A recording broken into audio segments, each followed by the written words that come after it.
Testemunhas de Jeová e a previsão de 1975.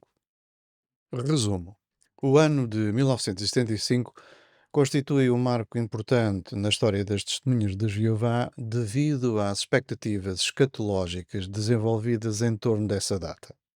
Embora a liderança da organização não tenha declarado oficialmente que o Armagedão ocorreria em 1975, diversas publicações e discursos produzidos durante as décadas de 1960 e 70 contribuíram para a difusão da ideia de que acontecimentos decisivos relacionados com o fim do atual sistema de coisas poderiam estar iminentes.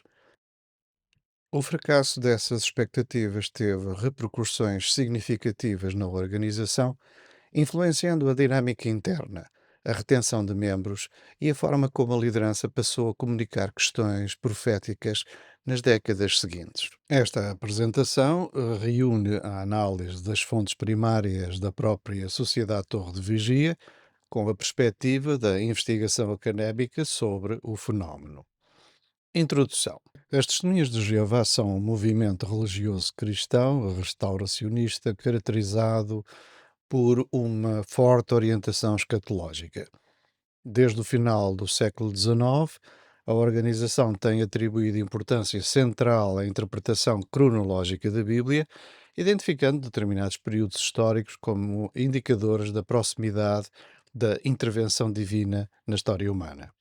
Neste contexto, a expectativa em torno do ano 1975 tornou-se um dos episódios mais relevantes da história contemporânea do movimento. O fenómeno oferece um caso particularmente interessante para o estudo académico das chamadas profecias falhadas e das estratégias de adaptação institucional após a não concretização de expectativas religiosas. 1. Contexto teológico e histórico.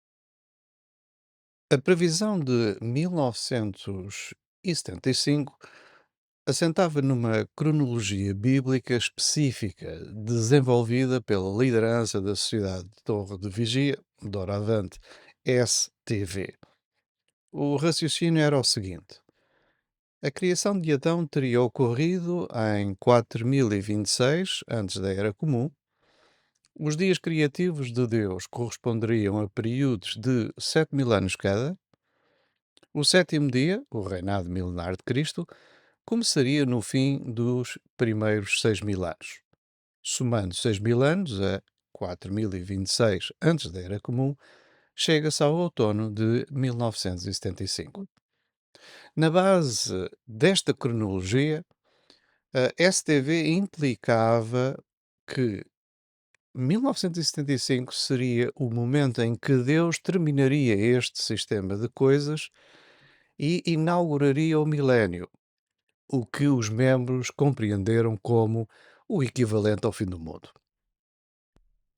Este enquadramento insere-se numa tradição organizacional de forte orientação escatológica que remonta ao século XIX.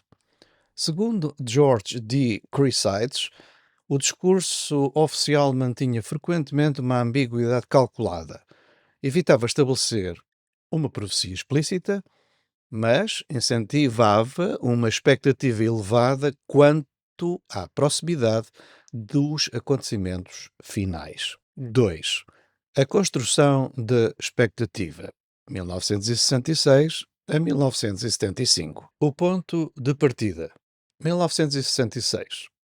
A previsão foi introduzida oficialmente pelo vice-presidente Frederick W. Franz no livro Vida Eterna na Liberdade dos Filhos de Deus, apresentado em congressos em 1966. A origem da expectativa encontra-se principalmente nesta obra publicada pela Watchtower Bible and Tract Society, que argumentava que os 6000 anos de existência humana terminariam aproximadamente em setembro de 1975. De acordo com esta cronologia bíblica fidedigna, os 6000 anos desde a criação do homem terminarão em 1975, e o sétimo período de 1000 anos da história humana terá início no outono de 1975 DC. Assim, Os 6.000 anos de existência do homem na Terra estarão prestes a chegar ao fim, sim, ainda nesta geração. Citado, Vida Eterna de Liberdade dos Filhos de Deus, página 29. Embora a obra evitasse afirmar explicitamente que o Armagedão ocorreria nesse ano, sugeria a possibilidade de uma relação entre o término dos 6.000 anos da humanidade e o início do reino milenar de Cristo. Quão apropriado seria que Jeová Deus fizesse deste próximo sétimo período de 1.000 anos um período de descanso e libertação, um grande sábado do jubileu para proclamar a liberdade por toda a terra a todos os seus habitantes. Não seria por mero acaso o Ocidente, mas estaria de acordo com o propósito amoroso de Jeová Deus para que o reinado de Jesus Cristo, o Senhor do Sábado, decorresse paralelamente no sétimo milénio da existência do homem. Citado do livro Vida Eterna e Liberdade dos Filhos de Deus, páginas 26 a 30. A reação nos congressos foi imediata e entusiasta. Os irmãos não demoraram muito tempo em encontrar o gráfico que começa na página 31, mostrando que os 6.000 anos da existência do homem terminam em 1975. A discussão sobre 1975 ofuscou praticamente tudo o resto. O novo livro obriga-nos a perceber que o Armagedão está de facto muito próximo, afirmou um participante na convenção.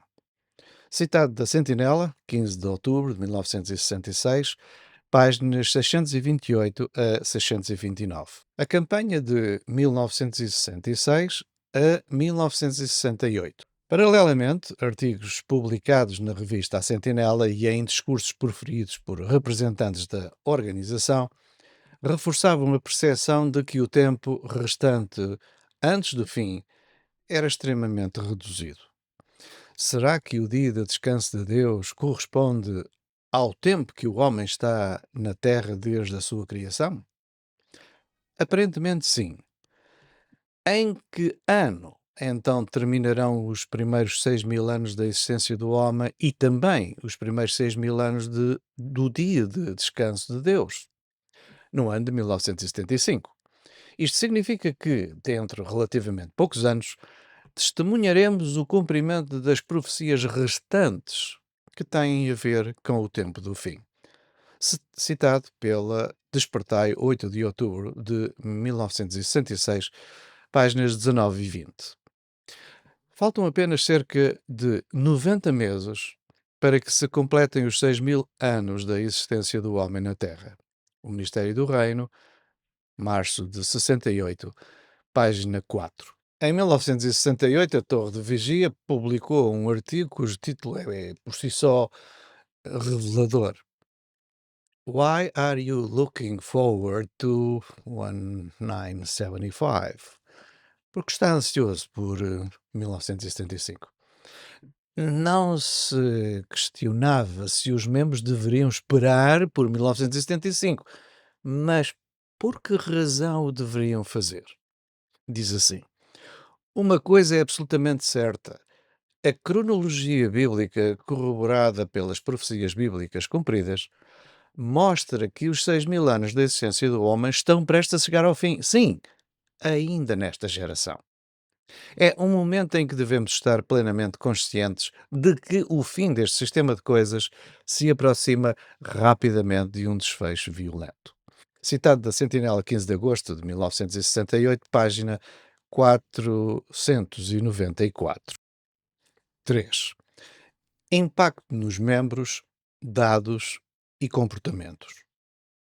A literatura sociológica demonstra que as expectativas relacionadas com 1975 tiveram consequências práticas na vida de numerosos membros. A previsão teve um efeito mensurável e dramático no comportamento dos membros. Relatos recolhidos por investigadores indicam que alguns adeptos adiaram ou abandonaram projetos académicos e profissionais, Venderam propriedades ou utilizaram as poupanças para aumentar a atividade missionária, reformularam planos familiares e financeiros de longo prazo, intensificaram significativamente a participação nas atividades religiosas. Estes comportamentos podem ser interpretados à luz das teorias da mobilização religiosa e do compromisso sectário, segundo as quais a percepção de uma crise iminente tende a aumentar o envolvimento dos membros com a organização. A tabela seguinte, extraída dos registros anuais da STV, mostra o crescimento acelerado antes de 1975 e a queda abrupta após o fracasso da previsão. Os próprios anuários da organização documentam o impacto em vários países.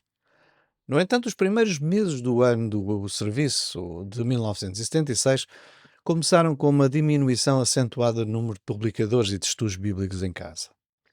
Esta tendência descendente viria a prolongar-se por mais 3 anos, atingindo o seu ponto mais baixo com a diminuição de 26% no número de publicadores, passando de 32.693 em agosto de 1975 para 24.285 em novembro de 1978.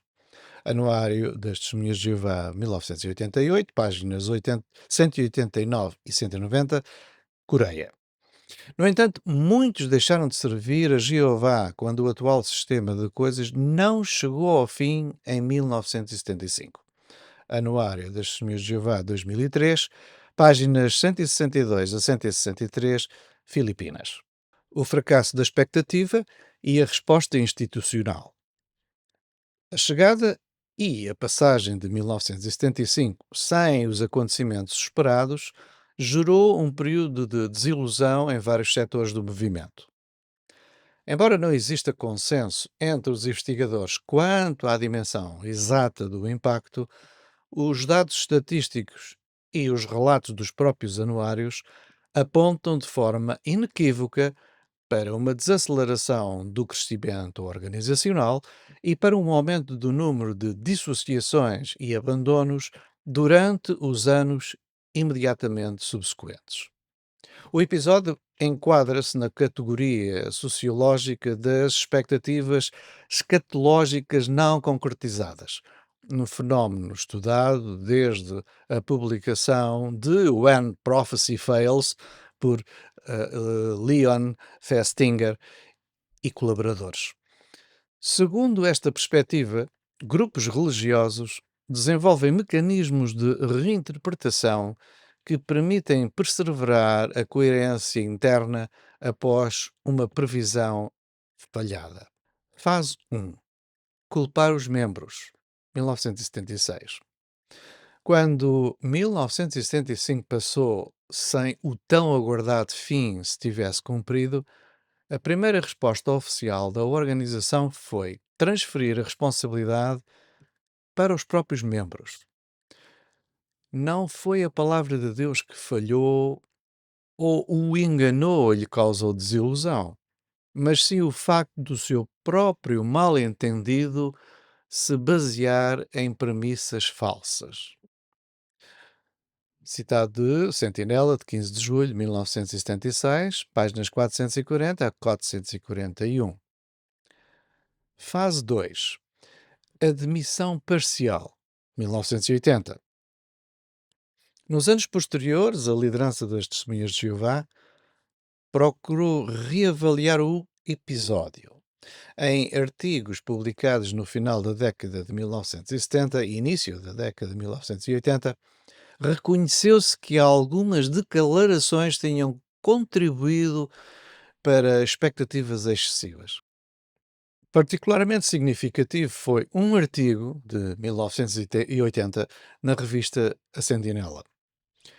Com o lançamento do livro Vida Eterna na Liberdade dos Filhos de Deus e as suas observações sobre como seria apropriado que o reinado milenar de Cristo coincidisse com o sétimo milénio de existência humana, despertou-se uma grande expectativa em relação ao ano de 1975. Infelizmente, porém, a par dessas informações cautelosas, foram publicadas outras declarações que davam a entender que a concretização dessas esperanças até esse ano era mais uma probabilidade do que uma mera possibilidade. Citado da Sentinela de 15 de março de 1980, página 17. Contudo, a organização continuou a argumentar que muitos membros tinham interpretado especulativamente informações que nunca foram apresentadas como profecias definitivas. 5.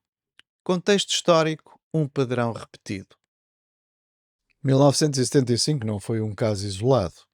A Sociedade Torre de Vigia tinha historicamente associado datas específicas a previsões proféticas que não se cumpriram. 1874, início do reinado invisível de Cristo, posteriormente reinterpretado. 1914, o fim do mundo esperado, reinterpretado como início do reinado invisível de Cristo. 1925, ressurreição de Abraão, Isaac e Jacó, prevista para esse ano, com residência em Betsarim, San Diego, Califórnia, segundo o livro Millions Now Living Will Never Die. 1975, o fim do atual sistema, indício do reino milenar de Cristo. Em cada caso, a organização reinterpretou o fracasso das previsões sem abandonar a crença central de que o fim é iminente. A forma como a organização e os seus membros responderam à não concretização das expectativas constitui um caso de estudo fundamental para a sociologia da religião e para a análise dos movimentos milenaristas. Interpretações académicas e debate. Os investigadores divergem quanto à atribuição de responsabilidades pelo fenómeno. Alguns autores defendem que a liderança organizacional desempenhou um papel central na formação das expectativas através da sua retórica e publicações. Outros argumentam que o processo resultou da interpretação entre mensagens institucionais e mecanismos de interpretação coletiva desenvolvidos pelos próprios membros. Alguns membros argumentam até que 1975 é uma invenção de opositores, afirmando que a organização nunca anunciou que o fim do sistema ocorreria nesse ano e que esta data foi exagerada por fanáticos com expectativas infundadas. Outros defendem que a organização deve ser responsabilizada por todas as implicações das suas declarações. Conforme noticiado na Sentinela de 15 de março de 1980, página 17, foram publicadas oficialmente informações contraditórias.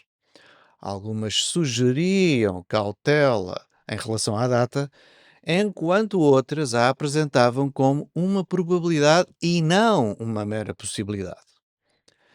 Esta vertente, que induzia a ideia de que o fim seria uma realidade desse ano, foi amplamente abordada verbalmente em discursos nos congressos, assembleias e em reuniões entre 1968 e 1975.